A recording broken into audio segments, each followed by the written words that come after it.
It's Ford Championship weekend at the Homestead-Miami Speedway in Homestead, Florida.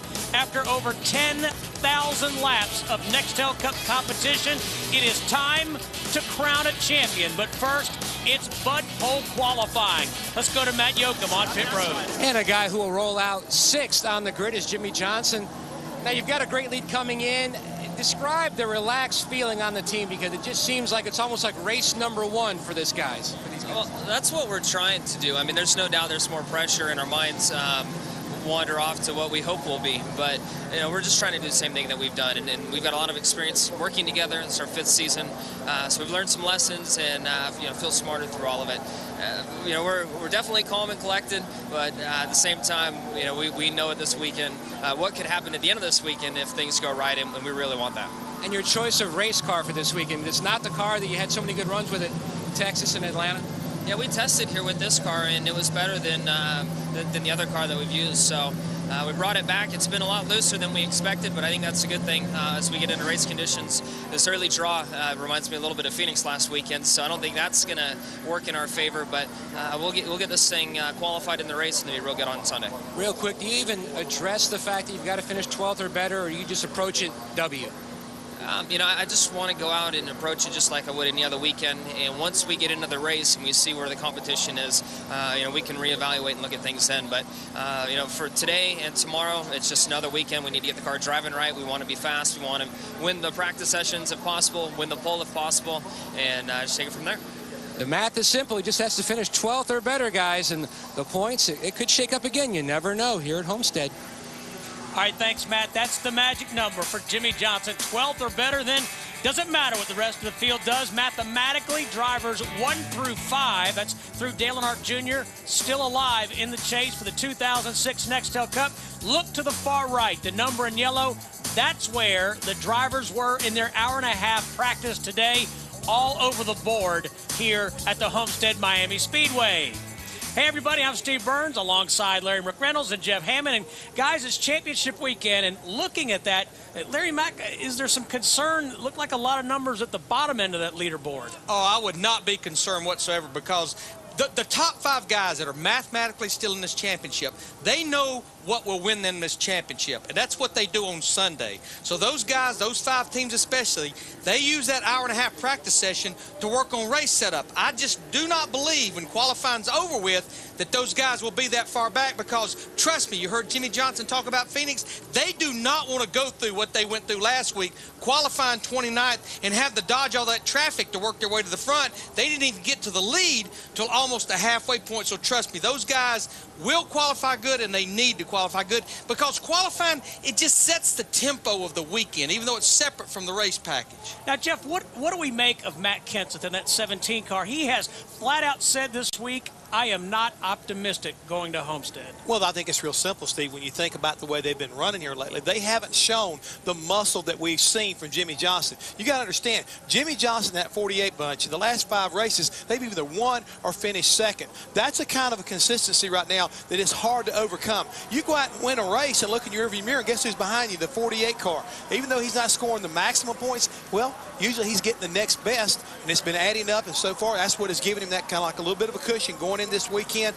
They are relaxed, but guys, I want to point out one thing. In that first practice, I was in the garage area. They left the side glass out of that 48 car. He almost got out on the racetrack without it being in. So even though he says everybody's trying to be relaxed, there's a lot of pressure there, and they almost made a mistake early on. Don't beat yourself. Well, Jimmie Johnson and his race team, 5 consecutive finishes or second or better, including a win in the last 5 races. More Bud Pole qualifying just ahead.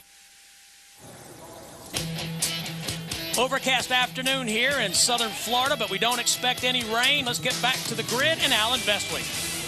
With Denny Hamlin, who's getting ready to climb on board his car and go out and qualify. Denny, how much of the practice today did you concentrate on race runs, and how many practice qualifying efforts did you make? I tell you, if we had a good draw, then we would have concentrated a lot more on qualifying. But you know, once we drew through third, we realized we need to just go race trim most of the time, and that's what's going to pay ultimately at the end of the day. And you know, this racetrack is wide enough that you can you can pass. So you can come from a deep starting spot. So yeah, we look to probably be deep in the field by the time everyone gets done qualifying. I think with this many cars, you know, the sun's not out, which will help. But I think it is going to get cooler for those guys, and that'll be a benefit for them and a disadvantage for us. So we'll probably end up in the mid-20s or so, and if we do that, then we'll battle back. And I think our car was good enough for race trim to make up for it. So knowing that you haven't done much qualifying trim practice in this car, how do you run these 2 laps coming up? You don't need to lay it all on the line. I mean, that's for sure. I mean, we know we're not going to be battling for a pole position when we run the lap. I mean, we might be making up the difference by overdriving it, the difference between 20th and 25th. So we need to just keep that in mind and realize it doesn't really matter that much. So, you know, we're going to try to take it easy and get all we can get, but not give up too much. Tells you how perspectives are. He's going to take it easy at, oh, I don't know, 185, 190 miles an hour. Doesn't sound like taking it easy to me, huh? Easy for him to say, Alan. Appreciate that. Denny Hamlin, 90 points behind the leader, Jimmy Johnson. Kurt Busch was the fastest in practice. Chad Chapman will be the first driver to roll when we come back. Let's take a look at the FedEx racetracks for qualifying here at the Homestead-Miami Speedway. Steve, the first thing is it's a numbers game. When you look around there are cars everywhere. 56 entries for this final race here at the Homestead-Miami Speedway, the most since Daytona. I cannot believe that. Yeah, like you say, 56 cars. That means 21 cars will have to qualify on time. 13 will go home. But you know what? You talked about Jimmy Johnson, talked to Denny Hamlin. Remember, we've had 7 races here. The winner has come out of the top 10 6 times, and out of the top 15 all 15 times. So if you believe in numbers, if you want to win this race, qualify near the front. Well, the first driver who needs to qualify on his time and speed is Chad Chapman in that number 34 PTGstudios.com. Hang on there, brother. He got loose right in the middle of 3 and 4, Larry. I mean, and all of a sudden, this was progressive banking probably helped him catch that car back. It started wiggling. He tried to pick the throttle up. He was able to kind of chase it in the racetrack and keep it off the wall. Here's the problem with where that happened. It happened in turn 4. Come in and take the white flag.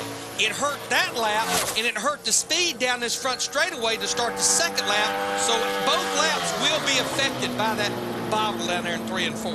And he's still got the same problem down in 1 and 2. Had a little bobble right in the middle. Looks better, at least at this point, through 3 and 4. So I know Chad Chapman would like to have a do-over as far as this qualifying run. Now let's explain this progressive banking, because you're going to see cars run around the bottom, and you'll see them run up near the top. It starts off at 6 degrees at the bottom, and the higher up the racetrack you go, at the top it's 20 degrees, so it gives you a selection of lanes even for qualifying. Matt Yoakum. Steve trying some different strategies. Martin Truex, you're going with the unshaven look. There's a little story behind that from your old modified days? Yeah, I seen my old crew chief from Modified Days yesterday, Jim Ridgway, and he told me I qualify better when I don't shave. So we'll see what happens here. How was the car in practice? It was really good. Not super fast in qualifying trim, but our race stuff seems like it's really, really good. So we'll just see what we can get here. This is one of the places you can drive to the front if you got the car. So we'll just get what we can get and go on to Sunday. Real quick, you and Junior going back and forth on stuff to try to help him out here this weekend?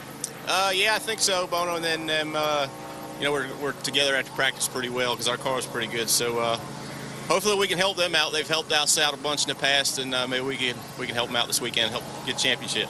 Martin was 12th fastest in practice, Steve.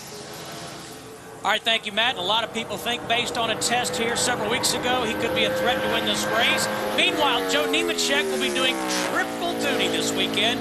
Starts off here qualifying in the 0-1. Yeah, he's running trucks for Morgan Dollar Motorsports later on tonight on speed. He's running his own Busch Series car, number 87. And, of course, this will be his final ride in the U.S. Army car. This is the car that Mark Martin and Regan Smith will be in next year. And you can see how Joe was able to use up racetrack coming off the corner, and that's not a bad thing necessarily. I'd say not, Larry. On his first lap, you can see right quick how much that bobble hurt Chad Chapman in his 2 laps of qualifying. 30.557. Good solid run right there for Joe Nemechek. And he said, that's good enough, guys. I think I'll just call it quits. It's almost 0.2 quicker than he ran in practice. Joe has 4 top 10 starts here at Homestead-Miami Speedway. And before we get very far in this qualifying session, we heard about Denny Hamlin saying, I believe that guys will go faster because the track will cool down. The benefit for at least a guy like Denny Hamlin, Joe Nemechek, and as well as Jimmy Johnson, it's been relatively cool here all day long. The track has never had an opportunity to really get super hot and have to go through a big cooling down process. So it's going to really benefit the guys who didn't have a very good draw. It's not the end of the world to qualify near early here. I'd rather go late, but it's, with the way the weather is, it's not the end of the world. Let's go to Matt. Another car who was top 20 in practice was Casey Mears. And you look back to a year ago, 16 laps ago, you had the car. I know you really want to get this car back into victory lane and get it in victory lane for Chip in your final weekend with him.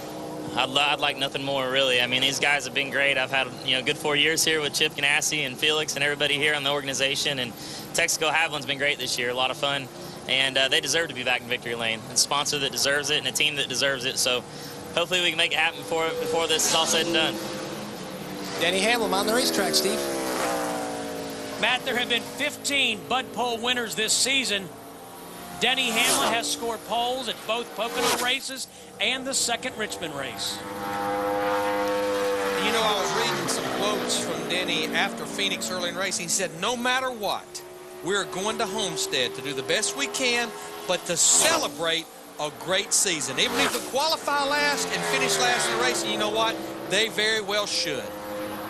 They've had a phenomenal year again. He and his relationship with veteran crew chief Mike Ford, I think, has been well documented this year. But they've got to be able to throw their chests out and say, you know what, we've far exceeded what we ever dreamed we could when we entered that first race way back in February at Daytona. I mean, he jumped out there right on that very get-go and won the Budweiser shootout. I mean, it was just phenomenal to watch him basically take it to these veterans all year long. And they've handled, I should say, he's handled the pressure remarkably well. And guys, what I keep hearing about Denny Hamlin from people in the garage is that he's a smart racer. And he picks up on racetracks quickly. Look at the racetracks he's won at, the two Pocono races, and don't forget the road race at Mexico in the Busch Series early in the year. So Joe Nemechek, the quickest of three drivers. There's Matt Kenseth, 63 points behind the leader, Jimmy Johnson. Johnson qualifies soon.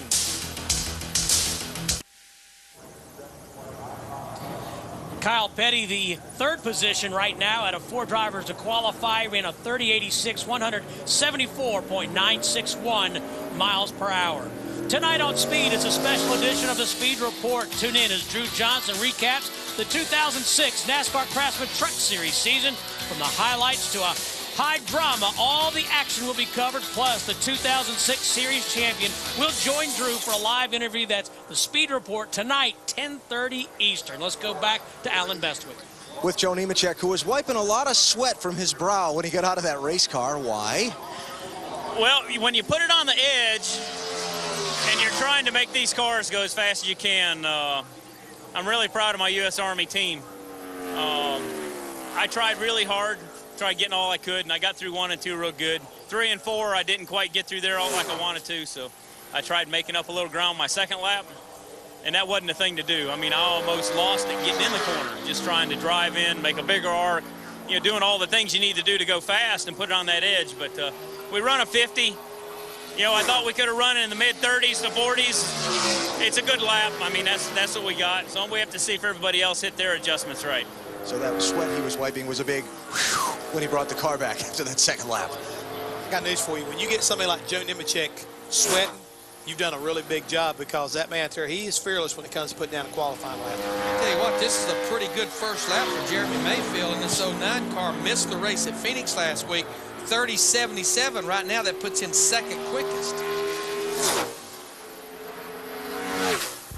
So it's Joe Nemechek, Jeremy Mayfield, Denny Hamlin, Kyle Petty, and Chad Chaffin. And I was told this morning, this is a James Finch entry, but this is basically a car that's been supplied by Bill Davis Racing, of course, that Jeremy Mayfield will be racing for next year under the Toyota banner, but it's a Bill Davis car with a Bill Davis engine.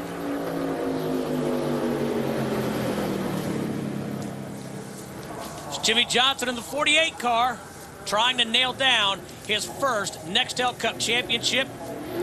He's been in the top 5 in points the last 4 consecutive years. Been second in points twice.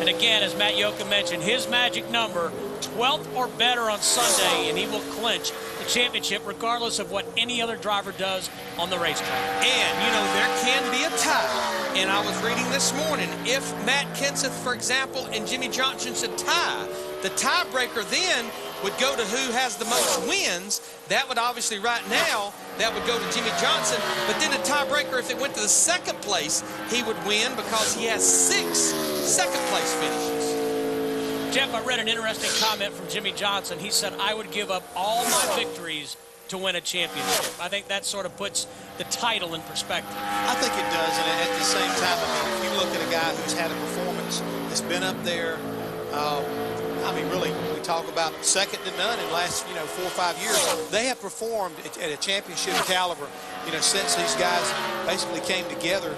And, I think he's earned it. He's earned the right to represent NASCAR in that respect. And he put down a pretty, I think, a pretty strong lap on that first lap there. I mean, I don't know if he's going to go for 2. Looks like he is going to go ahead and go for 2. I'm a little bit surprised there because that's pretty good first lap. He has 7 top 10 starts in these 9 chase races. And, Jeff, we've followed this pretty closely the last few weeks. He has led at least 1 lap in 7 of the 9 chase races, including the races he led the most laps in. That's 45 bonus points. That could be pretty critical. He's got a 69-point lead, and he got 45 of those being bonus points. Pretty important, I'd say, my friend. 23 top 10 finishes, 13 top 5s. He's been to victory lane 5 times this season. That's Mark Martin. He's qualifying coming up.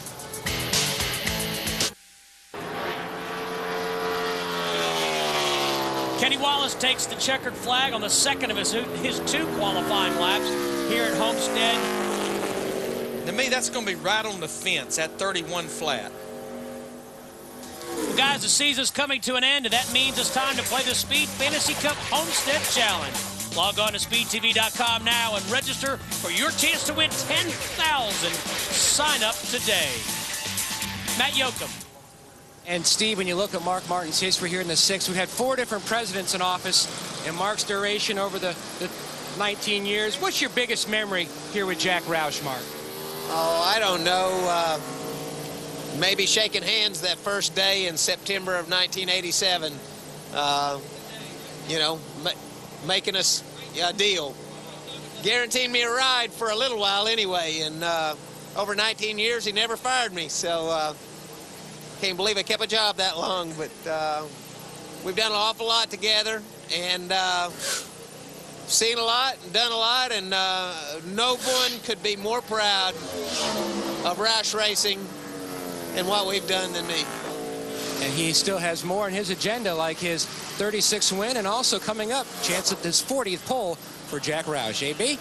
With Jimmy Johnson, and he and I were just discussing where in the field he thinks his qualifying lap is going to end up. And your answer was, I don't know, basically. Yeah, I'm curious where we're going to end up. We made great changes. The car went faster, went 2/10 faster than we did in practice. But I just don't know how much that early draw is going to affect things. I mean, it's nice and overcast now. So, big question mark coming up for me. I said I thought maybe 12th or better, and your answer to that was? I would be very happy with that. Going this early, I would be very happy with that. But we got a great race car once again, so we'll just take what we get and go on to Sunday. All right, thanks, Jimmy. Martin Truex Jr. on the racetrack, Alan, in that #1 car out of the DEI stables.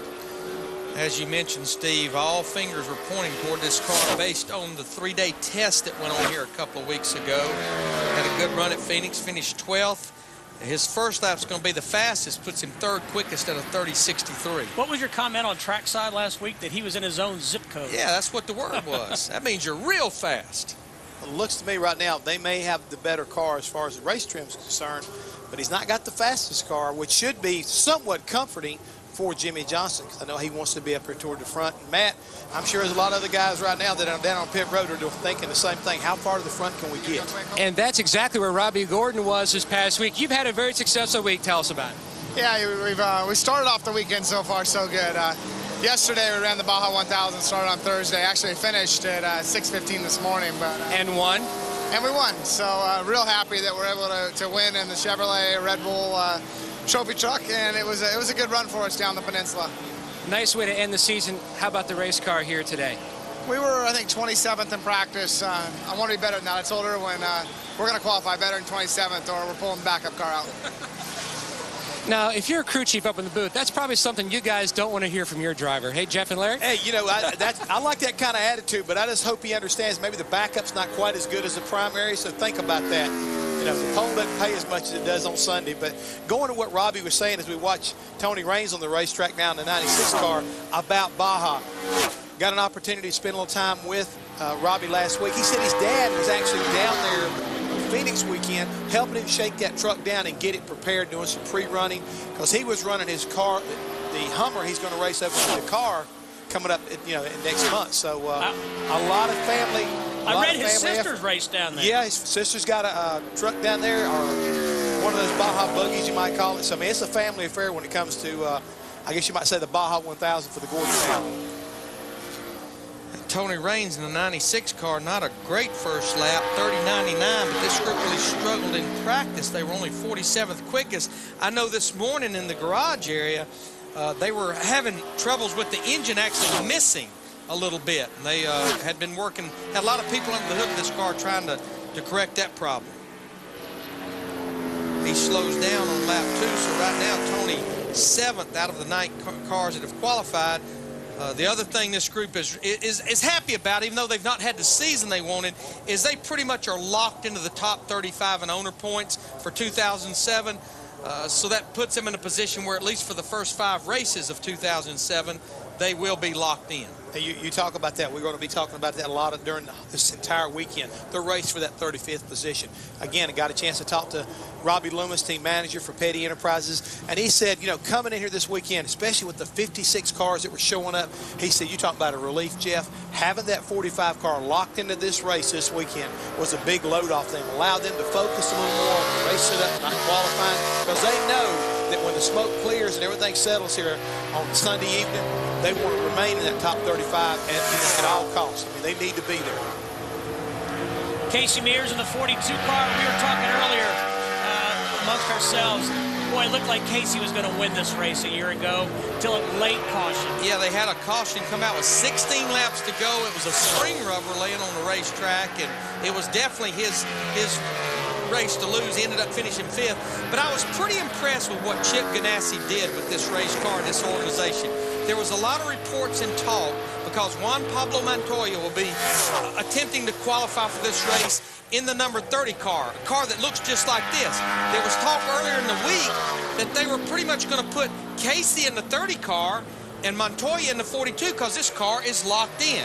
They decided not to do that. I talked to Chip this morning, and I said, Chip, you know what? I'm really glad you didn't do that. He said, you know what, Larry? Casey Mears had to qualify on his own for his first race. There's no reason in the world why Montoya shouldn't have to as well. And he said, even though this announcement was made about Casey leaving me several weeks ago, this team has never laid down, and Casey has never laid down. I was pretty impressed with what Chip did there. And one other thing, when I was talking to Chip later on, I guess we both had the same type of conversation. He said the key thing, Jeff, is that Juan Pablo Montoya wants to earn the respect of all his competitors, knowing that he wasn't basically given an opportunity to start this race, but yet he earned his way into it. And I think it's a great thing and a great statement by Ganassi Racing, as well as this 42 team, how they've kind of like worked this whole week out, kind of, you know, put an explanation point on what they think about not only Casey Mears, but their new driver, Juan Pablo Montoya. Casey Mears will go to Hendrick Motorsports for next year. There you see Jack Roush. Joe Nemechek still the fastest here in Homestead. And you can vote on best rivalry, biggest upset, biggest hit. Tell it like it is, and we have to tell it like it is right now. Michael Waltrip may be in danger of missing this race after his qualifying run. Well, like Jeff and I were talking about when Kenny Wallace qualified at a 31 flat, we felt like that's going to be on top of the fence, and Michael Waltrip 31.20. And remember, that's a go-or-go-home car. He's missed 2 or 3 races already this year. Yeah, unfortunately, right there watching Michael on his qualifying run as well, watching Matt Kenseth, who needs a good qualifying run. Also, he had a tire rub that was pretty substantial. Right now, Matt's got a pretty good lap going there, Larry, second quickest. This is the kind of shot in the arm this team needs to kind of get a little bit of pressure back on that 48 car. Yes, sir, because he was 34th quickest. There you see the cat in the hat, Jack Roush, the car owner, watching. 3rd quickest for Matt Kenseth right now, right behind points leader Jimmy Johnson by 4/100ths of a second. That's a whole lot better than what he had practiced at for sure. I mean, he was way back there in the 34th position during practice. And Larry, as you kind of alluded to, I believe those guys were working on the race setup, not really paying a lot of attention to his qualifying setup. But I do notice something on the front nose of that car. It's almost like a piece of the tape may have blown off the front nose, which could affect the downforce as well as the speed in the second lap. And he'll slow down just a little bit. Now, Matt last week finished 13th at Phoenix, but the amazing thing, 8 of our top 10 finished in the top 10 at Phoenix. The only 2 that finished outside the top 10, Matt Kenseth and Kyle Busch. And Matt will also be making his 250th career start here this weekend. Matt Yoakum. Well, Steve, earlier this morning when the 19 team drew 19th in qualifying, you have to be a lot more optimistic about your chances looking at the weather, how it's so overcast, a little more even for everyone else up and down. Oh, definitely, Matt. I mean, when we looked at it this morning, we thought we were going out way too early to have a chance at the pole, but with this cloud cover, it's making it more of a constant. The track temperature is about the same as it was in practice, so this Dodge dealer's UAW Dodge Charger should have a good shot at it. We were very fast in practice. It drove good. I just got to remember where my marks were. So maybe when we get on the racetrack, it'll trigger something and we'll have a good lap. Focus. Yeah, focus. Like Larry and Steve and Jeff always tell me on the show all the time on trackside. Focus. They just don't ever say on what. Well, guys, go ahead, Steve. No, I was going to say, Matt, he gets distracted easily. That's why we tell him to focus. Hey, Matt, also tell him work hard and play hard. This is a time to work hard. Work hard and play hard, but you know, this is the time. I'm working hard now. Play hard. And he was working hard in practice. He was second fastest. Yeah, second quickest, but he's got it backwards, Larry. What's this? Work hard. Play hard. Big hands, play hard. He had it backwards. Gets confused easy, too. This guy don't get too confused, does he? But, guys, I'm going to tell you what, and we talked to Mark a while ago, 19 years Mark Martin has qualified and raced this 6 car. That's going to be hard on everybody next year. It's going to be hard on us making sure we don't call the 6 car Mark Martin. First lap, 5th quickest for Mark at a 30.70. You know, he talked about shaking hands with Jack Roush back in 1987. He got his very first win. It was at Rockingham in October of 1989. I remember interviewing him in his backyard. At that time, I believe he was living near Greensboro, North Carolina. And I said, do you feel like you've arrived? And his answer then was, no, I feel like I have a job for another week. And Mark's whole career has been predicated upon one race at a time, trying to prove himself. And you know, he received another huge honor this week as the 25th anniversary of the NASCAR Busch Series comes to a close this year. Mark was voted among the 25 greatest Busch Series driver, #1 on the internet polls of NASCAR.com and NASCARmedia.com. I think a very fitting honor for Mark Martin. Very well deserved, very well deserved. And as well as he just now finished qualifying 5th. Alan Bestwick. With Matt Kenseth, 30.622, Matt. How does that shake out for you? How do you compare to what you expected? That was a great lap. It's a lot better than I expected, really. So, you know, Doug Yates and them guys have been doing a great job on engines like always, got a lot of power. And, you know, we haven't been very good since we've been here, but we, you know, got a good lap out of that. You know, we made some good changes and, you know, hit it right. So that was a fast lap for us. All right, and that's kind of been the story of the week for you is I think we're going to be okay, but I'm not really sure. And it's kind of the same way after today's practice and qualifying, huh?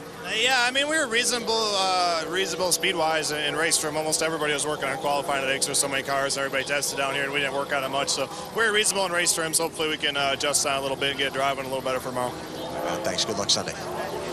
But, you know, that's a lot what went on last week at Phoenix. He got a good qualifying run in, ended up qualifying up there in the 10th position. When they dropped the green flag, that group was in serious trouble.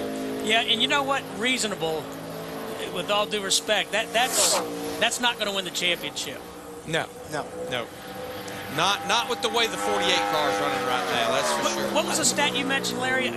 We were talking about how Jimmy has finished 2nd or better in 5 consecutive races. The last time that was duplicated was his teammate, Jeff Gordon, did it back in 1996, 5 consecutive top 2 finishes. All I can say, to sum it up, as hot as Jimmy Johnson has been in the last 5 races, that's about how cold the 17 car has been. But why? Why, Jeff? Can you put your finger on it? No, because if I could, I'd be able to make $1 million by going and fixing that problem. Oh, we got an engine coming apart right now on the 7 car of Robbie Gordon. He completed his first lap, 8th quickest, but he has definitely erupted as he entered turn 3 right there. Lucky that he did not wind up backing that car in the wall, and I'm sure NASCAR is going to go out and check the racetrack now. Very fitting sponsor, the Energizer Bunny on the hood of that car for Robbie Gordon, because Robbie Gordon keeps going and going and going. And that motor is gone. Whew. So he gets finished at Baja, Mexico at 6 o'clock this morning. But I want to point out one other thing. When he felt that engine going, what did he do? Thinking about the fellow competitors, he dove to the bottom of the racetrack as fast as he could to get out of their groove. We'll get the track cleaned up, take a break, and come back with more Bud Bowl qualifying. There's Kevin Harvick, 90 points behind the leader, Jimmy Johnson. If you don't mind having your hair look like that, you can join the Speed Road Tour Challenge. Huh? Don't tell people that. Absolutely, you have to. We got a little caution on the racetrack. Robbie Gordon blew a motor going down the backstretch. A little caution? The smoke is still hanging around out there. It's thick.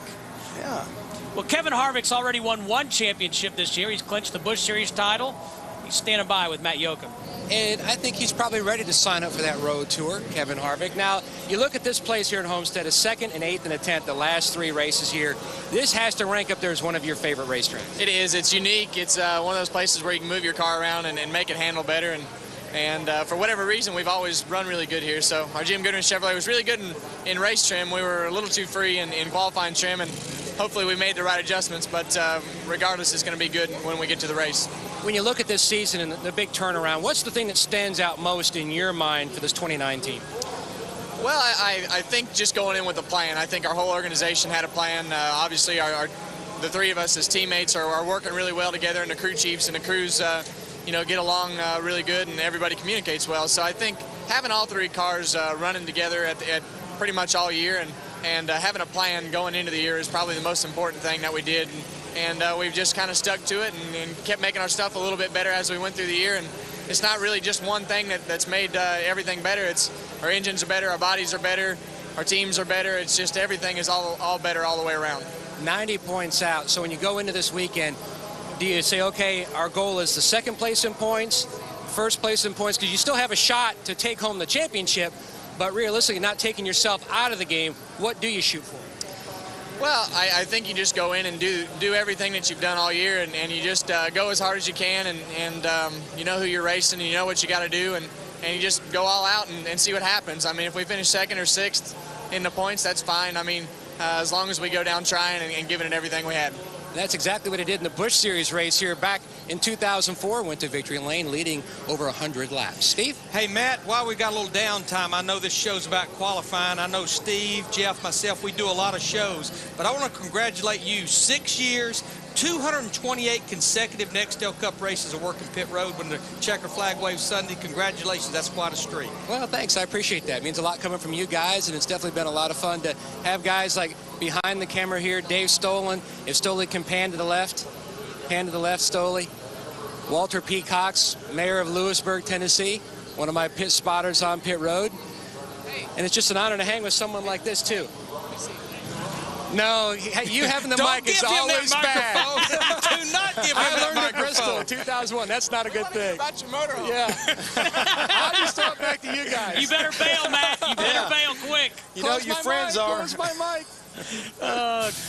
Close Matt's mic. That's right. Yes, there you Help go. him out. Help him out. There's where our drivers in the top 5 have qualified. We'll see what Harvick does coming up.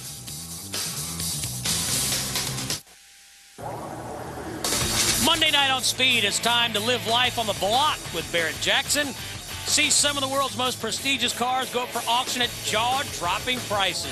Things get heated when there's this many zeros up for bid. Barrett Jackson Life on the Block Monday night, 9 Eastern, only on Speed. Let's go back to Matt. Yeah, we've caught up with Carl Edwards. You almost got accosted by a blue dot screen there. But looking at the past 8 weeks, this team has really started to make the turn. Yeah, man, I mean, I got the chance to go to Delray Beach and hang out with all the folks from Office Depot the other day, and their support's been great. The fan support's been great. We just haven't got that win. All the expectation that was built up, it's made this season feel kind of like a disappointment, but the reality is we've actually run pretty well. So very excited about next season, about building towards that. Now you're on the show with Steve Burns. Now on trackside, he, Larry, and Jeff, they give Elliott Sadler, the compadre, on that show. They give him some, inspiration, some guidance. Steve, give you any guidance as far as your Nextel Cup driving? Because maybe that could be the turnaround that you've had. Steve is he's a funny guy. I've learned a lot about racing, about the history of the sport through Steve. I've heard some stories about all the guys in the booth, and they're all lies. Nothing I can really. They are all true. Trust me. Yeah, Steve seems like an honest guy, but really, just the inspiration from Steve has just been that to enjoy myself. You know, he's seen a lot, and he enjoys himself. So I've gleaned a little bit off that. Steve, any comments about your compadre here? Yes, Carl Edwards is an interesting guy. Any guy that shows up with a half-inch eye. He says that you're an interesting figurine. guy. Is that good or bad? That's good. I don't know. It could be either way. I think it's good. He's saying it could be good or bad. Matt, tell him he's still the D-O-double-G. You're still the D-O-double-G. That's my gang sign. All right, still under caution here. Robbie Gordon detonates the motor going down the backstretch, still working to clean up the track. More Bud-Pole qualifying after this on Championship Weekend at Homestead-Miami Speedway.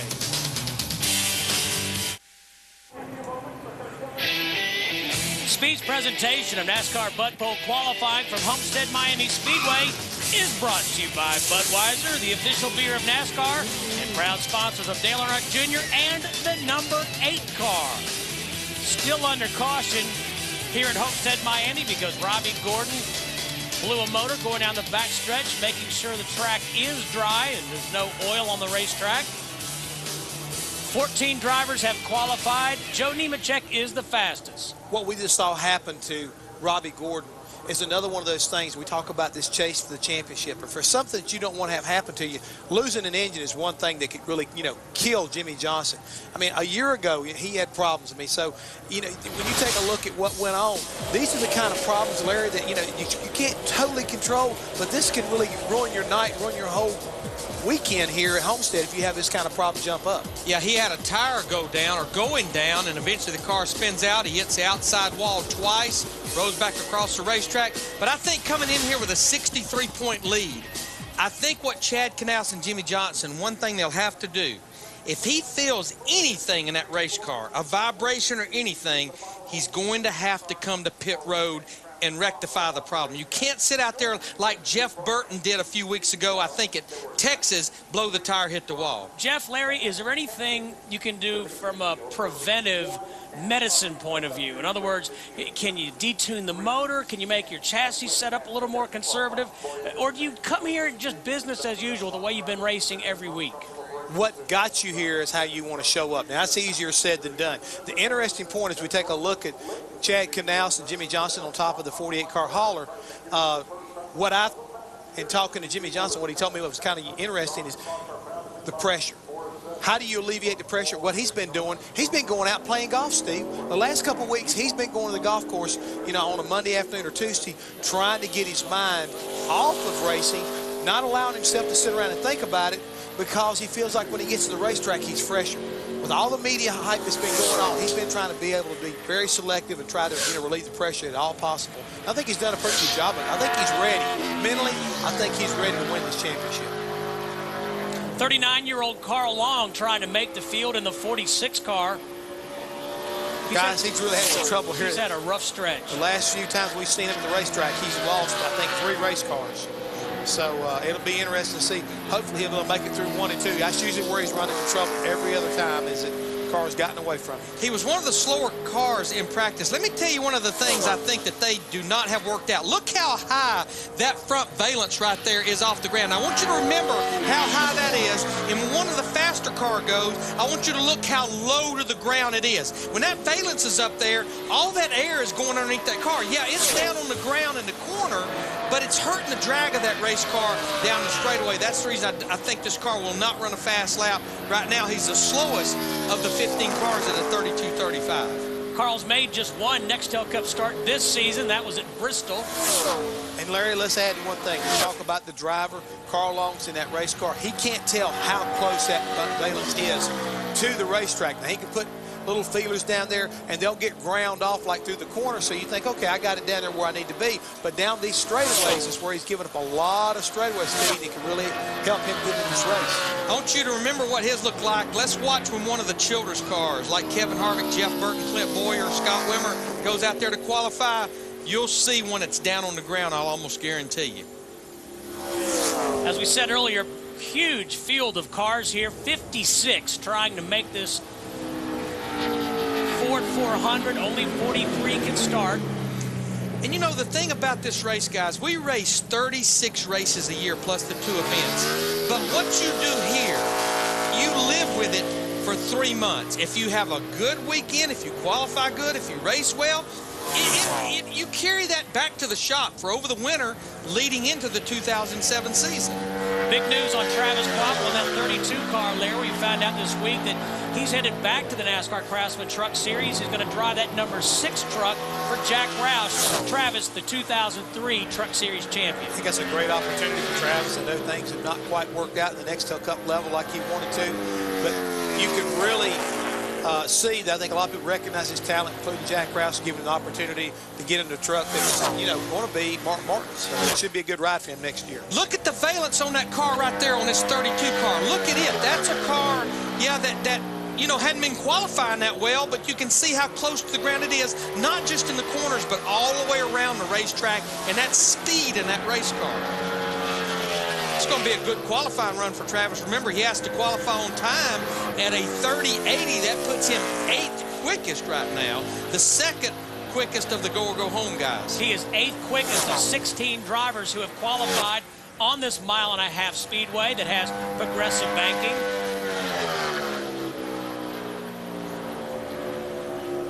Let's go to Alan Bestwick. I just talked to his crew chief, Gary Putnam, after Robbie Gordon blew up. Gary walked down pit road, and if looks could kill, he had one on. I talked to him when he came back after going down to check on the cleanup with his driver. Knowing that they had to qualify on time, I said, what's up? And he said, I was nervous enough. I didn't need that. I could understand that, Alan. I really can, because a lot of people don't quite, I think, get the grasp of how much pressure on these teams there is to make this race when you're on the outside of that top 35 points. And this is a team that probably will not be able to get to the top 35 no matter how well they run here. So they're going to have to go to those first 5 races in 2007, regardless of who's driving this race car, and qualify on time. Look at the difference right there. That's at the same location on the racetrack. That is huge. Carl Long on the left and the 32 of Travis Kvapil on the right. We go back to Matt. And 1 year ago, Greg Biffle finished 2nd in the championship standings after a great win here at Homestead. And Larry Mack was talking earlier, the importance of the final race and going into the offseason on a positive note. And for you, you probably couldn't pick a better place to do that, winning 2 straight here. Yeah, the National Guard car's really good this weekend. Thought we were pretty decent last weekend and didn't have a good weekend. But seems to be running really good. Bobby and Doug and the guys who got the car going good. I think we're going to be decent here qualifying. I think I can run down near the top of where the guys are running. So as it cools off, they might beat us, but I think we'll still get a top 10 start spot. And Larry Mack, I know you like to keep track of the track temperature. It's now down to 82.9 when we started this qualifying session, 85.7. And as we document each and every week, when it goes down, the tires are going to grip better, and that's just more speed through the corners and down the straightaway. Wow, David Gilliland to the top of the charts here in Bud Pole qualifying, 177.009 miles per hour, 30.50. Steve, they just get stronger each week, and hey, he elects to take one and done right there. But these guys are starting to get their act together, and it looks like the more time that Todd Parrott and David Gilliland spend together, they're getting to be a force to be reckoned with. And I actually talked to Todd Parrott in the garage area very extensively earlier this morning, and I told Todd, I said, I think the move that Robert Yates and Doug Yates made with this young man was smart. They were not worried about winning the 2007 NASCAR Robustus Rookie of the Year with David Gilliland, because if they were worried about that, he could only compete in 7 races this year, but they were more interested in getting him seat time in that 38 car in preparation of 2007.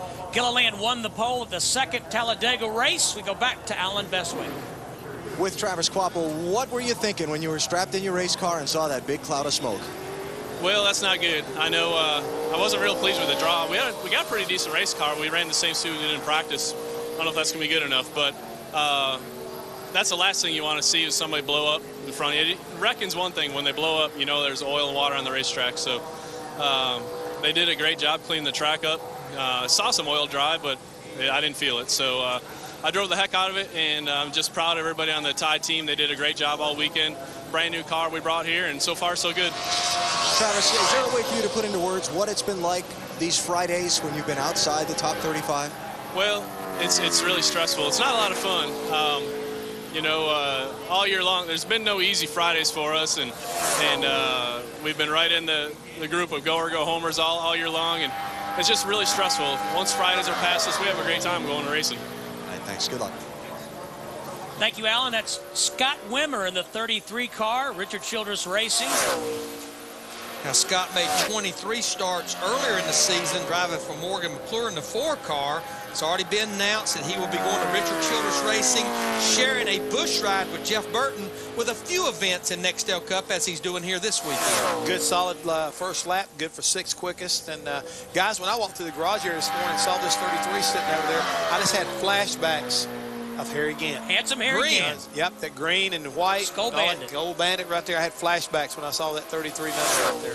You know, guys, he's actually the fastest of the go-or-go homers at 6th quickest, so I'm going to say that 30.68, even though he slows down on lap 2, should put him solidly in the show. Larry, you feel like you need to be under or a sub 31-second lap. That's what Jeff and I both feel right now, and I think especially if the racetrack gets quicker. Alan Bestwick standing by with David Gilliland, who has climbed from his car after a pretty sporty lap. What'd you think?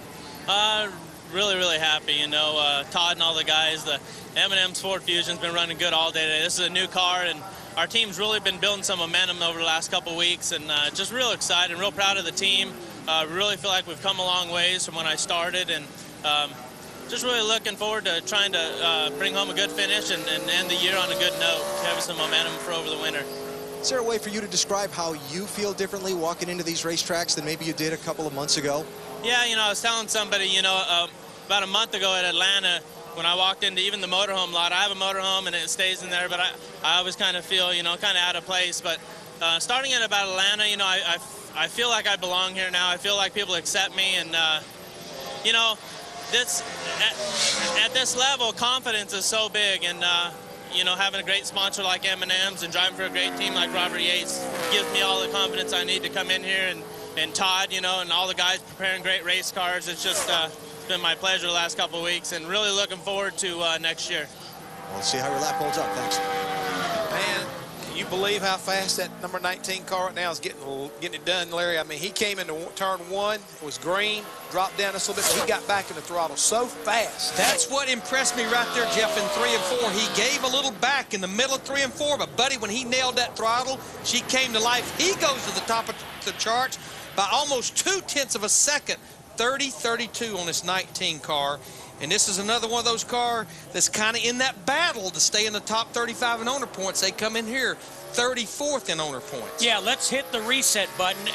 Elliott Sadler started the year in that 38 car. He left, went to the 19. David Gilliland got in the 38. And, you know, Jeff, David touched on something, I think, and Larry, I want you to comment too. I think confidence is the most underestimated commodity in that garage area. You know, let's face it, as we watch David Stremme, we work in a macho sport, you know, where everybody puts on a good face. But you've seen drivers over the years get beat up on confidence. Well, you hear about it all the time. I mean, you know, you run into a situation where you start doubting yourself. I mean, I think there's not a driver down there, whether you're driving Craftsman Truck Series, Busch, or Nextel Cup, you believe you're the best.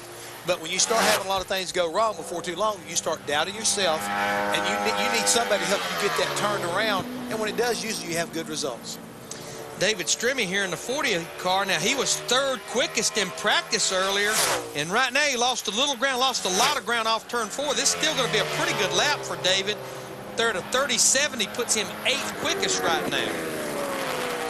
But I think this is a team, when they move Stephen Lane over there, late spring of this season, I think you started seeing some confidence in this young man and this 40 team, again, just trying to build for 2007. Now, watching his lap compared to Elliott Sadler's, for example, because we know how quick he was, he just about overdrove both corners and had to give, and he gives up on the exit of the turns. I think it's one thing that's really hurting him, where Elliott backed off early, got back on the throttle. He does pick up one position on his second lap, but you can see him losing speed off the exit of the turns. Carl Edwards told me something interesting on the chases on the other night. He said you're off the gas just a little bit going into the corners, and it takes you a while once the race starts to pick your point to get back on the gas. It's I guess in a way he was saying it's a rhythm racetrack, but it does take a while as chase contender Kevin Harvick takes to the banks. Well, it's one of those racetracks, and Darrell has taught me this. This racetrack, it has no lines, it has no marks on the wall, so it's a lot just the seat of your pants when you need to pick that throttle up or when you can pick that throttle up. You know, when we talk about drivers are notorious picking numbers, picking points out around the racetrack of how far to drive in, when to get off the throttle, when to sometimes even pick it back up. So you put a lot of, I think, emphasis back on what the driver feels with a racetrack like this. It's been a pretty good racetrack for Kevin Harvick. He's yet to win here in Nextel Cup competition, but he does have 4 top 10s with a best finish of second coming back in 2003. Guys, right now he's looking pretty impressive coming off of turn 4 right there. He gained a lot of ground through 3 and 4. Oh yeah, 30.46. That puts him second quickest right now. He has 3 consecutive top 10 finishes here in a best start of 6, so he's working on trying to better that here this weekend. Picks almost 3/10 over what he practiced at, Steve. So David Gilliland's stay atop the Bud pole was short-lived. He's bumped by Kevin Harvick and Elliott Sadler. More Bud pole qualifying continues. 21 drivers have made qualifying attempts. 5 drivers with a shot to win the 2006 Nextel Cup Championship. Jimmy Johnson has a 63-point lead. The column to the right, where they have qualified here at the Homestead-Miami Speedway. I think that supports what we talked about at the top of the show. The reason they were way down in the practice sheet, they were working on race setup in practice today. Alan Bestwick standing by with the man currently on the Bud pole. And that would be Elliott Sadler, who told me to hurry up and interview him because he's got to go get his notes ready for trackside. Attaboy. That's right. He's saying attaboy up there. Good job. Thank you. Good lap. It was a great lap. I don't think that'll hold up because the track temperature is getting a little cooler, but the Dodge dealers, UAW Dodge Charger, drove great. We did the best job we could. We're gonna be somewhere in the front, and we got a really good car for Sunday. This car I had in Kansas and drove good the whole weekend, and it's my favorite car in the whole shop. So my guys have done a great job. Hadn't got him a pole yet. I wish it would kind of hold up, but we'll see. I got my fingers crossed. All right, go get your pen out and get ready now. Thank you. Matt? AB, one of 2 poles for Jimmy McMurray, came right here at Homestead. Now, new colors this weekend that you're going to be seeing next year, but you've got a bigger request. You were talking about your teammates, Valence. You're hoping to see yours coming up, too, because you play back qualifying and see what everyone does. My TiVo, and like, most guys do, and we haven't qualified very well, and we haven't run very well this year, so typically I'm the commercial break, I've found out so far. So I don't know that our car is going to be real fast. We've struggled all day, but our Valence should look really nice when we're going down the straightaway and in the corner. So yeah, this is our 2007 Crown Royal paint scheme. It's pretty cool. Sam Bass designed it. It's we had purple on the car last year and you just couldn't see it. So they went to Sam Bass and asked him to draw something up that would really let people know who the sponsor was with Crown Royal, and I think he's done a great job. So look forward to it next year. Definitely a unique paint scheme for Jimmy McMurray for 2007, guys. Thanks, Matt. Carl Edwards just qualified in the 11th position. He was the pole sitter for this event last year, on his way to a 4th place finish. More Bud pole qualifying. Tony Stewart's coming up. The Rocket Man, Ryan Newman, on the Homestead-Miami Speedway. Want to mention that Mike Skinner qualified the 27th car in the 22nd position. David Reagan in the 60 is 21st. Let's go to Matt. And Tony Stewart brings out a car that won at Kansas, Texas, and Atlanta. And I don't know anybody who has had more fun during the chase than Tony Stewart. Looking to cap it out this weekend with a 3rd win at Homestead, but it'd be the first on this new layout. Yeah, it's changed 3 times here, but we were really good when it was flat, and this car's felt really good in practice today. But yeah, we've had a lot of fun this year. We're going to have some fun this winter. During championship week, we get to tape our first shows of Tony Stewart Live on Sirius, so that's going to be a lot of fun for us too, doing something we're not used to doing. But and we're going to have a lot of fun in this offseason, that's for sure, and the radio show is one of them. November 30th, that'll be the first one, and I think maybe one of the guys that'll be on that show is standing by with Alan Bestwick. If that would be Kevin Harvick, then that is correct, Matt. Kevin, I take it you'll be pretty okay if you start up there around the front row someplace? Yeah, we're pretty happy with that lap. The car was really edgy in practice, and Todd, we talked about it, and he made some great adjustments on the car to get it driving really good, and it drove really good right there. So just a good lap for our GM Goodwrench Chevrolet. We're not notoriously great for qualifying, but today was pretty good. Sunday'd be a pretty good time to have an up-front starting spot, I would think. Alan Ryan Newman with a nice qualifying effort. 6th fastest in his number 12 car is the Biff. Greg Biffle on the racetrack. 2-time winner here at Homestead-Miami Speedway. 2-time winner, but I go back to Kevin Harvick. He looks like Happy Harvick this afternoon. Got that Happy big Harvick. smile on his face. That's a pretty good way to start the weekend off, and I'm sure for Greg Biffle in this 16 National Guard car, they would love to duplicate exactly that same type of a qualifying effort. Well, he was 5th quickest in practice, by far the fastest of the Ford family. Now not look like he's going to get quite back to that in his 16 car. 30.71 right now, that puts Greg 12th quickest. Need to update a couple of guys who aren't happy. Carl Long in the 46, Chad Chaffin in the 34. They've been bumped out of the field. Morgan Shepherd in the 89 car wrecked in practice. He has withdrawn his entry. Well, I'm going to tell you, Greg had a rough day at Phoenix last week, and they ended up qualifying good, qualified 6th, but finished 34th, and he'll be making his 150th career start here on Sunday. A year ago, Greg Biffle started from the 7th position. Tell you what, he picked it up just a little bit on a stopwatch, but because qualifying is so tight, he picked it up about 3 positions. Well, look at him right now, Larry. He's actually tied with David Stremme, but this is a shot from last weekend. Last year here at Homestead when he was able to cap off his 2nd win. Great battle with Mark Martin, and he has 2 consecutive wins here in Homestead-Miami Speedway.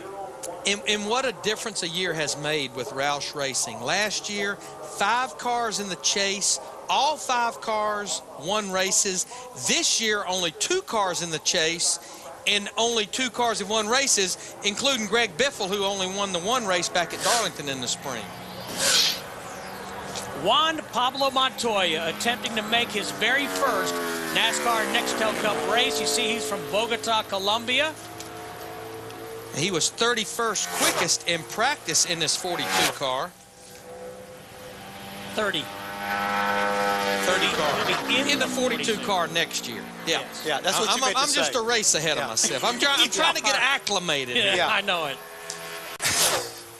You know, he's competed in 3 Busch races this year, and all of those starts were in the top 11. And I'm going to say that lap right there in the 30 car at a 30-90, I think that's going to end up being probably pretty safe for him. It looks to me, Larry, like he is trying to pick up on that. Made a good solid first lap, but on the second lap, he's picking it up a little bit. You hear the rev limiter cut in just a little bit right at the back of the end of the back straightaway. And I mean, he's got it coming, guys. He's got it coming good. It's going to be a lot better lap, a lot better. 30.75 puts him 13th quickest. He's the 2nd quickest of the go or go home cars, not locked in yet, but that will send Mike Skinner in the 27 car to the house. I thought it was interesting when he joined us on Trackside a couple of weeks ago. Juan Pablo was talking about, you know, Kevin Harvick and some of the other drivers who have come to him to give him advice on how to drive these different tracks, how, you know, these heavier cars. You know, those Formula One cars, they're built to race. You turn that wheel a fraction of an inch and baby, she turns. These are big old 3,400-pound cars, and not that they aren't race cars, but they're slide around, they're heavy. And Jeff, I think the biggest thing for him, as we see Scott Riggs start his qualifying run, is he's been running these Busch races and these ARC races, but now a 400-mile race for him on Sunday. It's going to be, I think, a big challenge for him as far as that respect. But, I mean, everybody got so much confidence in his abilities, and I think his focus. I think he's going to do really well. I mean, he has surprised me and impressed me. We know that his credentials, but the way he has, you know, accelerated his learning curve, and I think really, you know, I think surprised a lot of people how quickly he's picked up on everything. I tell you what, Elliott Sadler better watch his teammate here. I'll say 30-30, and he immediately shuts it down. So right now, Evernham Dodge is both on the front row. Scott Riggs knocks his teammate Elliott Sadler off the pole position, running a 30-30, 178.218 miles per hour. Come on, teammate, give me a break. I need a pole. Of course, Scott has 2 poles, both at Lowe's Motor Speedway. Actually, Elliott Sadler has a pole this year back at Talladega in the spring driving the 38 car. In the 38 car, but he wanted to get one for the 19 is what I mean. You can see the crew members right there, you know, looking and kind of laughing at one another about what was going on. I think they were comparing notes right now a little bit, maybe on air pressure. So it'll be interesting to see. These may be guys from Casey Kane's crew trying to get a feel of what they need to do for their car, who hasn't qualified yet. Tony Stewart, see his record here in 7 events at Homestead-Miami Speedway, 3 top 10s. What that doesn't say is he's been to victory lane here twice, in 1999 and 2000. But like when Matt was talking to Tony, Tony acknowledged the fact that this racetrack has went through 2 transitions since then. The biggest one is it was a flat racetrack. It was almost a 1.5 mile version of Indianapolis. Now it's a true oval racetrack. With progressive banking. From 6 to 20 degrees. Yep. And I'll go on the record and say this much here. I applaud every change they've made, not only for safety issues, but for the competitors and trying to promote great competition here at Miami Homestead Speedway, because this is a beautiful racetrack. It is a great racetrack to race on, and I think all the competitors feel the same way. I mean, it's just they've done a great job. Hey, let me ask you guys this. Stu Hodem at FoxSports.com asked me earlier today how I liked having the championship race here. What do you think about deciding a championship at Homestead-Miami, Jeff? I think now that they made the changes, I think it's a great place, because I think the key thing is you want to be able to go side by side and pass and race. I mean, when you got to play follow the leader, that's not the way you want to decide it. And I think you can have an opportunity here to race this racetrack now, and I think that's the way I look at it. Year ago, Tony Stewart clinched the Nextel Cup championship. It wasn't easy. He finished 15th, but at the end of the night, hoisted the championship trophy. He started climbing fences way back then. Let's go back to the pit road with Matt Yoakum. And a guy who's gone to victory lane in Busch and also really started to turn the corner in their Nextel Cup program is Dave Blaney. How was the car in practice, Dave? We were happy with the Cat car in practice. We didn't even feel like we made a really good lap, so we think it's got more in it. We're going to find out. This guy really has had a good, strong performance in the past here at Homestead. Steve, twice he has finished 6th, and one of those came 1 year ago. Yeah, Matt, he led 6 laps after starting 11th. Finished 6th back in 2001. Has another top 10. He was 9th in 2000.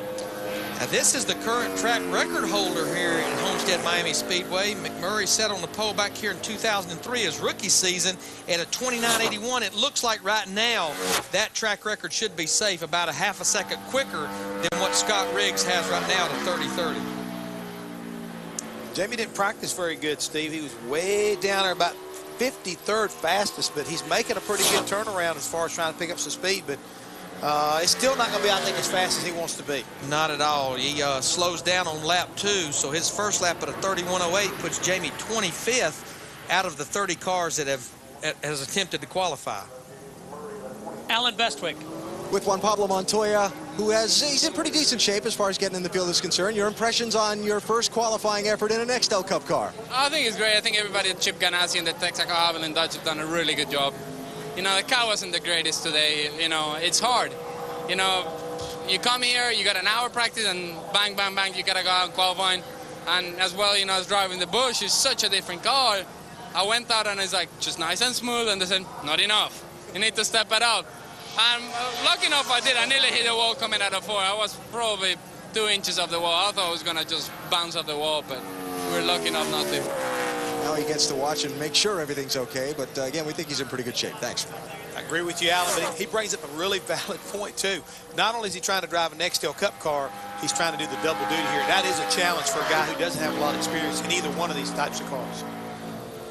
It's Brian Vickers. He's going to make his last start in the number 25 car of Hendrick Motorsports. Looks like it's going to be a decent start as far as his qualifying run here, 30.45. That puts Brian 3rd quickest right now on row 2 beside Kevin Harvick as we speak right now. 31 drivers have qualified. Morgan Shepherd withdrew his entry after crashing in practice. Of course, Brian moving on to Red Bull Racing in 2007, and with the win at Talladega last month, the Bud Pole at Texas 2 weeks ago, that puts him in both of those special events, the Budweiser Shootout in February at Daytona, as well as the Nextel All-Star Challenge at Lowe's in May.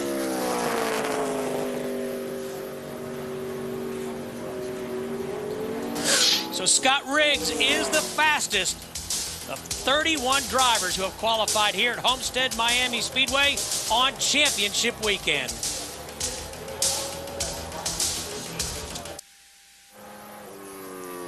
Hey, good job by Mike Bliss, 9th fastest in his Dodge for BAM Motorsports. Split pole qualifying continues. Tomorrow on Speed, Kevin Harvick has the Busch Championship locked up. Many teams still have a lot to prove. It's the final Busch qualifying session of the season. You can be sure teams will leave nothing on the table. Busch pole qualifying tomorrow, 3:30 Eastern, live here on Speed. Speaking of leaving nothing on the table, Kevin LePage in his 61 car, he was all the way against the wall in turn 3 and 4. But his lap not quite good enough to get in just yet at a 31.87. Let's go to Alan. With Scott Riggs, who's talking about his qualifying lap with his team director, Ronnie Childers. Scott, first thing you said to me when I said nice lap was? It's not going to hold up. You know, it was a good lap for us. I mean, we picked up from from practice earlier today, but they made good adjustments. I mean, Rodney and Kevin, all the guys on the Valvoline Stanley Tools Dodge did a good job of looking at all their notes and evaluating, you know, what kind of changes would help me in the area that I needed. And they did some good changes that really helped our car right where it needed help. And I just left a little bit out there. Didn't realize it was going to be that good. Try to be careful because it was a little free in practice. So try to be a little careful, left a little bit on the table. So it's not going to be the pole, but, you know, talking to Rodney here, I'm hopeful it'll be somewhere in the top 5. I think it'll probably be okay. Matt? 02 and 04, the 2 poles that Kurt Busch has here at Homestead. So how much are you going to have to pick up? Because your times in practice mirrored what the best time is right now. It'd be nice to pick up a little bit, but the best thing is my team gave me a great car to be in position to go for the pole. We don't have much to lose except to go for it and see where it'll stick. You know, the harder you drive it in, there's more banking up on the top side of the racetrack, but it's real easy to overdrive it. And usually it's a good lap if you don't slip a tire. So it's hard to time it just right. We'll see what we get. We're going to see when the timing is just right. Larry, Mack, and Jeff, just how does that car stick? Well, right now, Matt, just so you know, the guy that's making it stick happens to be Reed Sorensen. He is on a pole running qualifying lap all the way to right to the exit of turn 4. He lost us a ton of time. Car washed up the racetrack just a little too much, but right now 6th quickest for this 41 Dodge. Looking so good all the way into turn 3 and then lost it right on the late exit. And right now, another story we've been following for the last few weeks is the top 25 in driver points, because remember, Nextel/NASCAR has the point fund money that they pay for the top 25. Right now, Reed Sorensen is the 25th place driver in the driver points. Let's go back to Alan. With Brian Vickers, who just qualified 3rd fastest. Brian, I know that this is kind of an unusual weekend for you, your last ride with the Hendrick team before you move on to newer things. Some thoughts on that? Yeah, it's obviously bittersweet, you know. I mean, there's so many, you know, things here at Hendrick and people and emotional connections I have. But at the same time, you know, obviously anybody would be excited about new opportunities and a fresh start. And as far as your qualifying lap, 3rd, that's pretty good. Yeah, not bad. You know, the GMAC car was good in qualifying trim. A little tight in the center in race trim, trying to fight that out of it. You know, we made some changes there at the end of qualifying run. Trying to go out and make a second. We didn't get a chance to get back on the racetrack. I think that hurt us some to be able to fine-tune it just one more time. But it was still a good lap. It'll be a good start. Yeah, he may not be right at the front Sunday, but he'll be able to see it from where he is. Yes, he will, Alan. Kenny Schrader in that number 21 Wood Brothers Ford.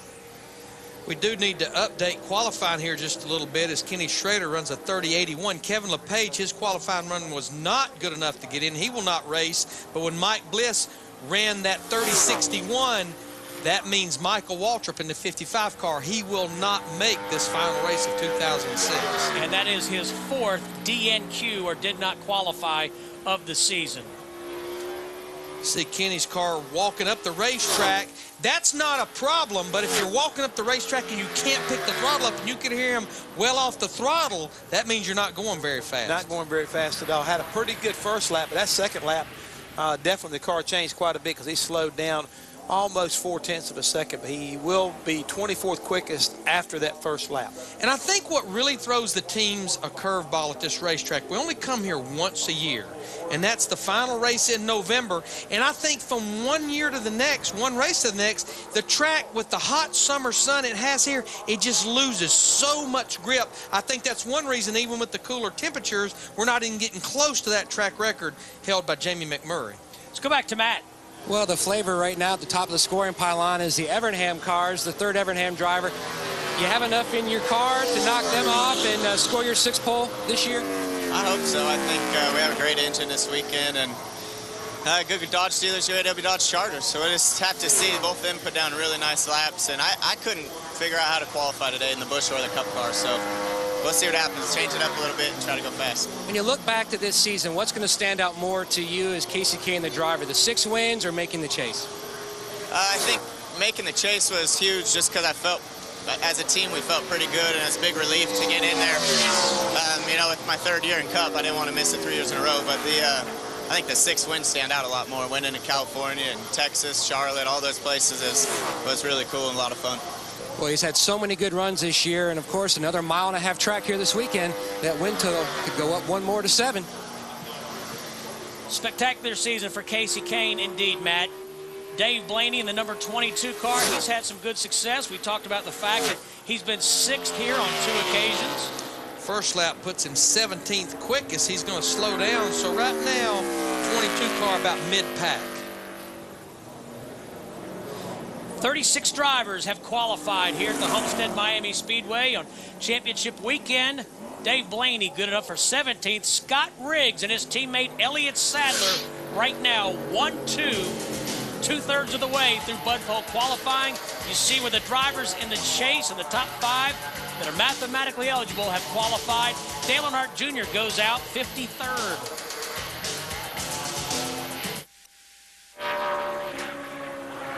Kurt Busch is having a bit of an adventure in his qualifying run. He's wiggling and waggling all the way through the turn. What are you talking about? We were listening to his radio transmission before he came back from break. He was loose coming off of 4 to take the green. I think the stopwatch pretty much reflects it on lap 1. 26 quickest in his 2 cars. And Larry, I want to mention quickly, Brandon Witt qualified the 72 car in the 28th position. That bumps David Reagan out of the field and locks Mike Bliss in. And Larry, the driver's making the adjustment necessary. He was 26 on that first lap. He's now, if he can just get it, wrestle it back through here, he looks like he's going to pick it. He just can't get off the corner. Can't get off the corner. He looked good through 1 and 2, but he lost it all again down at 3 and 4. Yeah, he's actually picks up a little bit, picks him up 1 spot to 25th quickest. All right, you know, we were talking earlier about Jimmy Johnson and those top 5 guys, what they need to do. You have to dot the I's and cross the T's of the things you can control, but let's just say something happens to your race car out of your control, like possibly it happened to Kurt Busch 2 years ago here as he sat on the pole. The right front wheel came off. He barely makes it to pit road, but what Jimmy Finning and that 97 team did a great job.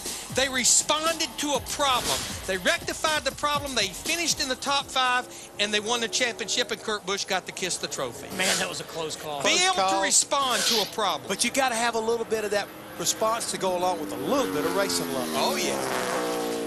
We watch Paul Menard and check in with Matt. And another long association will come to an end when the checkered flag falls Sunday, and that's Dale Jarrett in a Ford. You've had so many special memories with the Wood brothers and with Robert Yates. Does one stand out, DJ, or do they all just go together, just one huge special memory? Yeah, a lot of special memories, but one of them happened right here in 1999. We clinched our championship right here with Todd Parrott as the crew chief and a lot of good people, Doug Yates and Robert Yates. Just a lot of wonderful memories, and you know, wish those guys the very best, and we'll go on and do something different, but everybody at Ford Motor Company and Robert Yates Racing and all the sponsors we've had through the years, just tremendous. A lot of good memories. He'd love to score one more win. His last victory in a Ford came 1 year ago at Talladega. Matt, they're going to have their hands full right now. That's a backup car that Dale Jarrett finds himself in. He had a little problems earlier today, so he'll have to do it in a backup car. Jeff Paul Menard in the 19th position. That bumps Kenny Wallace out of the field. Yeah, there's a lot starting to happen now with qualifying. That locks Scott Wimmer in. Paul Menard would be the next car that would be locked in. As you said, Kenny Wallace will not race, and now Brandon Witt at a 30.94 is on that bubble of getting knocked out. It's going to be kind of tight there, my friend. We thought it was going to be, if you could run in the 30s, you'd be in pretty good shape, but it looks like it could easily go down to like the 30.80s, and that would be Travis Quapple. He could also be in jeopardy of not making this race, even though he's ran a very competitive lap at a 30.80. Ward Burton back in the 4 car. Got a great reception from the fans when he got back into that car at Martinsville a few weeks ago. And Ward did not even know he was going to race this car here this weekend, so when they did the Nextel Cup test here a couple of weeks ago, Todd Bodine actually did the test. I talked to Larry McClure earlier in the garage. He said, Larry, we think we almost have all the pieces of the puzzle put in place that Ward Burton will be in this car full-time in 2007. But remember, this is a go-or-go-home car. He's got a little bit of work to do right here with this 4 car. He's just right there on the bubble at a 30.87. It knocks Brandon Witt out. But I just believe to be safe, Jeff, he needs to pick it up a little bit with this 4 car. The way the times are coming, he needs a little bit more. He needs one more right now. The crew chief's talking to him. He needs one more. He knows what the score is. That was Chris Carrier. He's watching the same score monitor that we're watching up here in the booth. He knows that 30.87 is just going to be too close, but it just looks like Ward's not going to be able to find any more in this second lap. Slows down just a little bit, but that will lock Paul Menard into the show. 40 drivers have qualified here at the Homestead-Miami Speedway. Ray Evernham talking to his team. 2 of his drivers, Scott Riggs and Elliott Sadler, the fastest here in Bud Polk qualifying.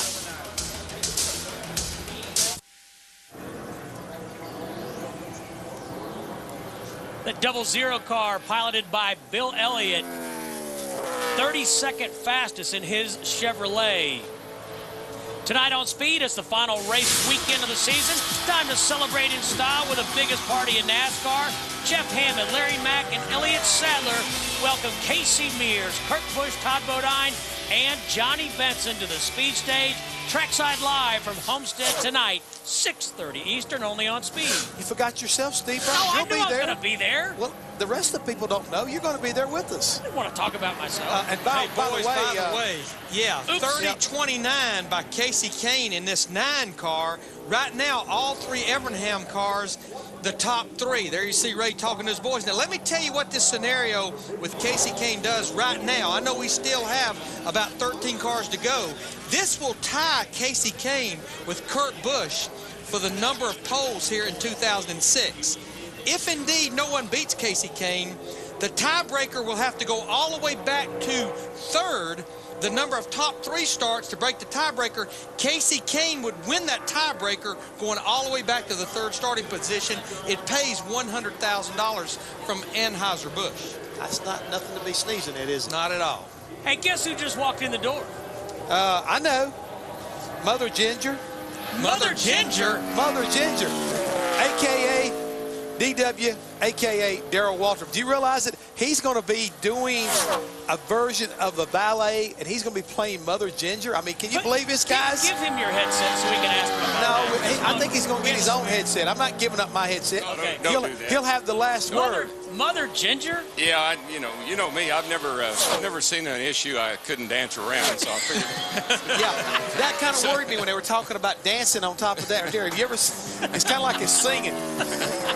Well, it's the Nashville Ballet, and it's the Nutcracker, and my Sarah's been in 1,000 plays, and I've been to every one of hers. I hope she'll be willing to come and watch her dad make a fool out of himself. I bet she might be there for that very reason. Oh, it'll be. They call me a mess when I do it, and they've done that with some other. They did it with some football players last year. So I thought it's kind of an honor, really.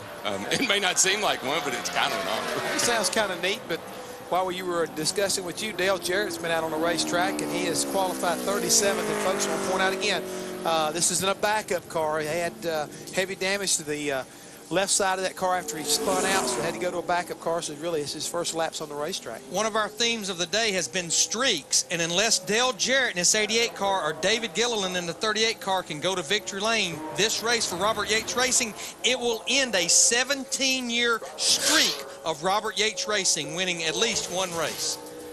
Dale Earnhardt Jr. still alive in the chase for the 2006 Nextel Cup. He's going to qualify along with Jeff Gordon and Jeff Burton. Casey Kane, the fastest here in Homestead.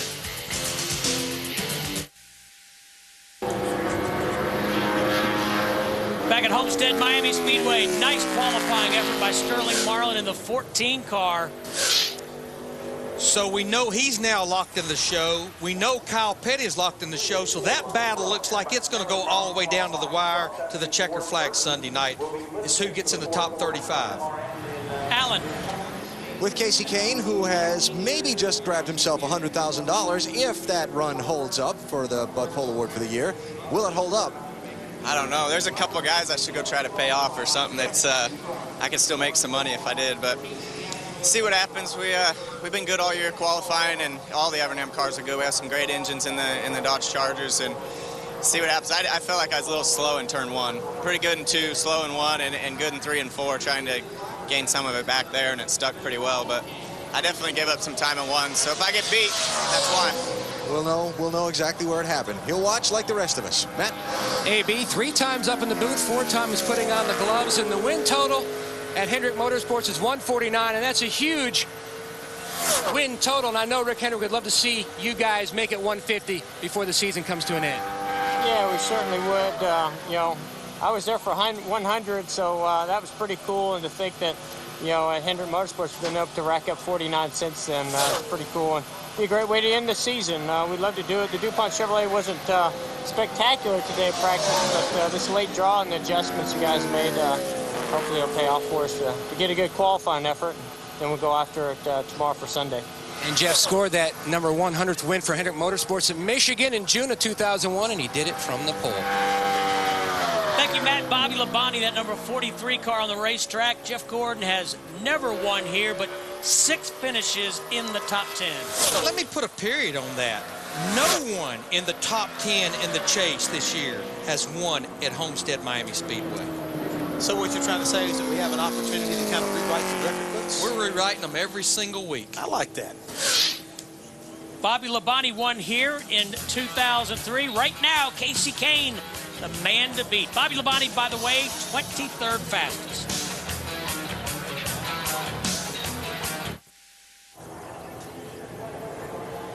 Casey Atwood trying to qualify the number 95 Scott Shoptow's Ford, but comes up short here in qualifying. Need to mention, too, Ward Burton has been bumped from the race. He will not race on Sunday. Juan Pablo Montoya is locked in.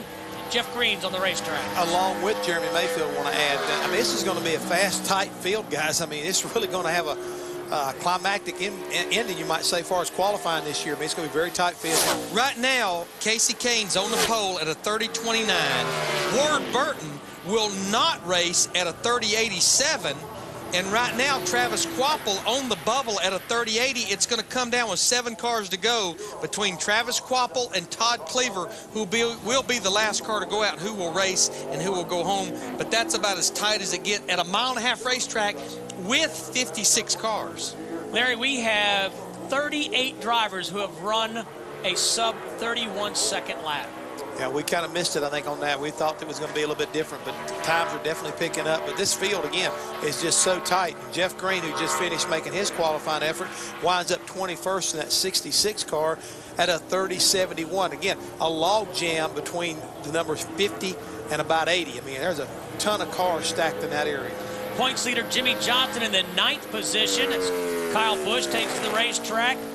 Matt Kenseth is 63 points behind Jimmy Johnson. He is now in the 13th position. And going down the back straightaway, I'm seeing green, green, green in our race pace chase. Well, let me tell you who's really pulling for Kyle Busch to sit on the pole. His brother, Kurt Busch, because that then would give Kurt Busch the most poles for 2006. He's coming, Larry. It looks like it's going to stick if he can do it.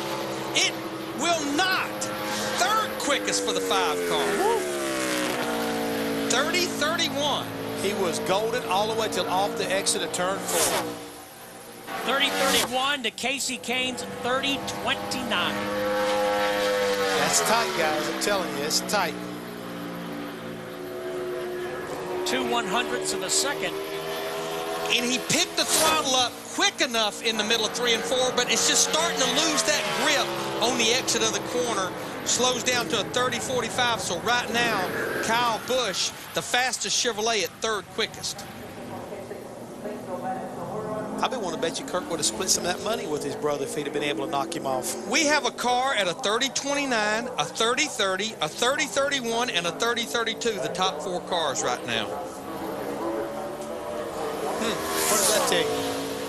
Competition. These guys have come loaded for bear this weekend. And the way this racetrack is configured, they will be able to race that close on Sunday evening. Oh, I'm looking forward to Sunday. I mean, it's going to be exciting. Starting tonight with the Craftsman Truck Series race coming up later on. Following Bud Pole qualifying, the NASCAR Craftsman Truck Series qualifying will be seen live here on Speed. And that's what brings DW down here today. I thought it was to promote Mother Ginger. Well, that too. I thought he was coming down to see us. No, I don't think so, Jeff. I don't think Not so. so much. Now, Jeff Gordon was only 35th quickest in practice earlier today.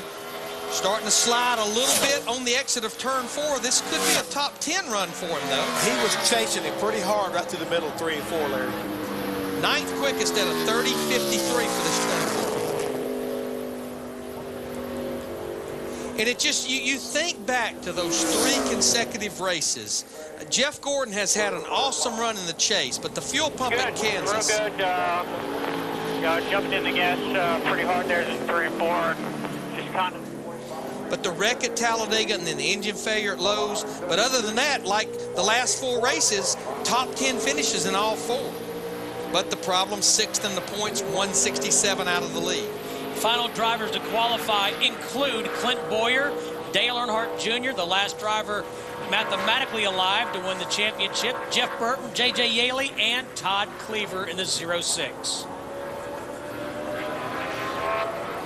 Clint Boyer in the 07 car had another good top 10 run going last week at Phoenix, but in the last 10 laps got caught up in a wreck, ended up finishing 33rd. But he's had such a good season, sitting there 17th in the points right now. 10 top 10 finishes for the rookie and 4 top 5s.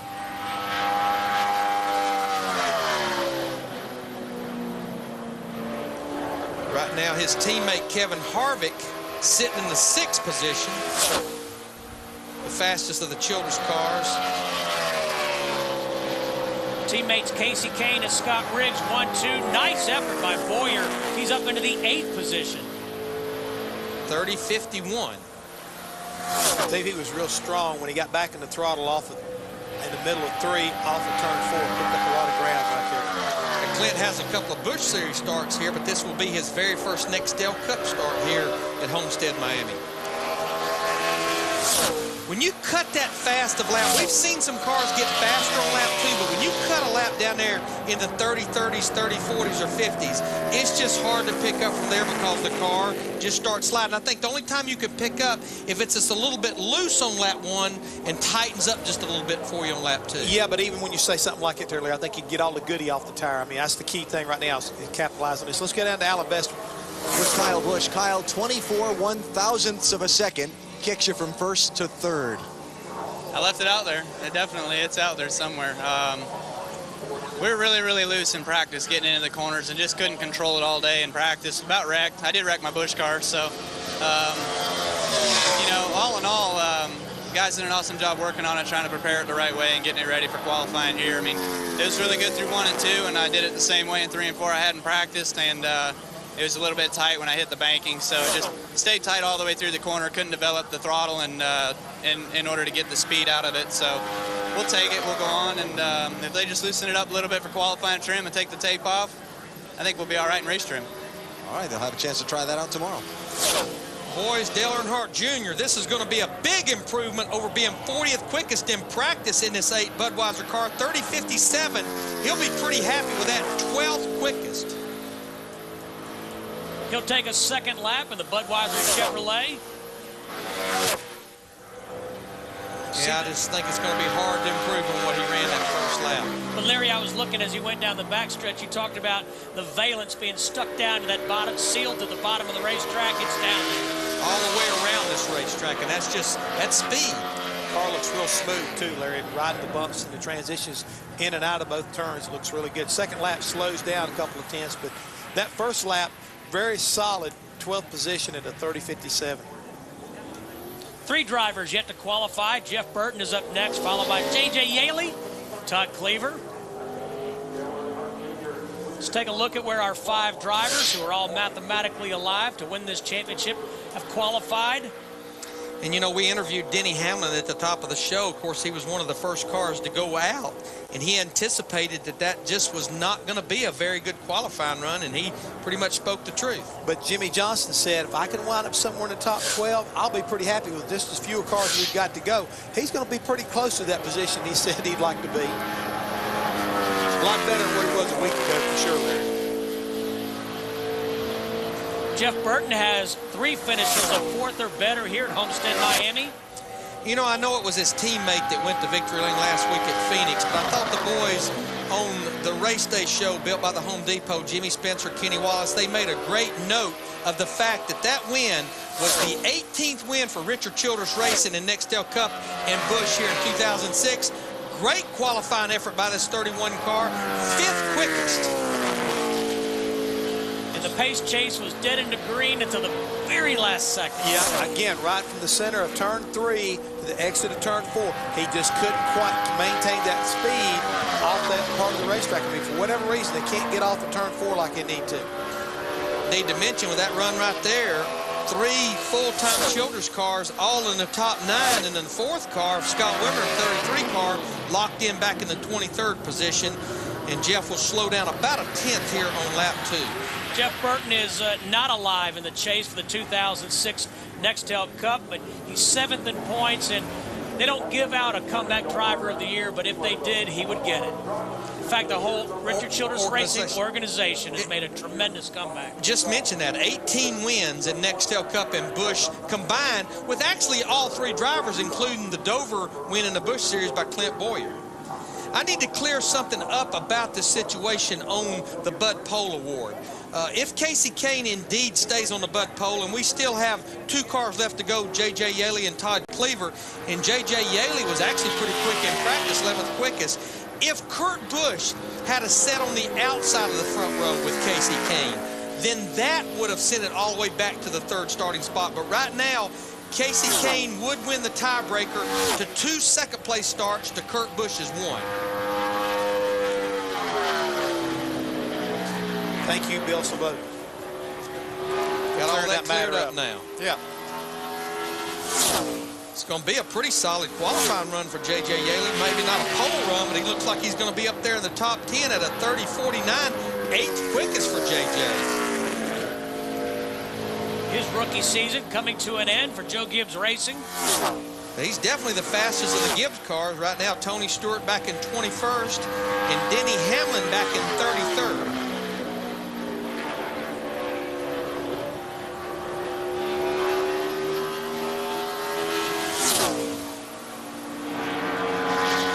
Yaley concludes his 2nd lap on this 1.5 miles. And he is in the 8th position. Alan?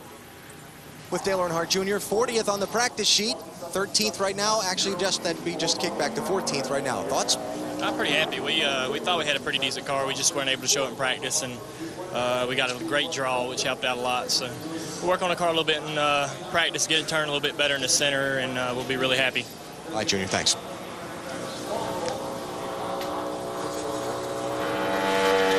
Todd Cleaver in the 06, the last driver to qualify.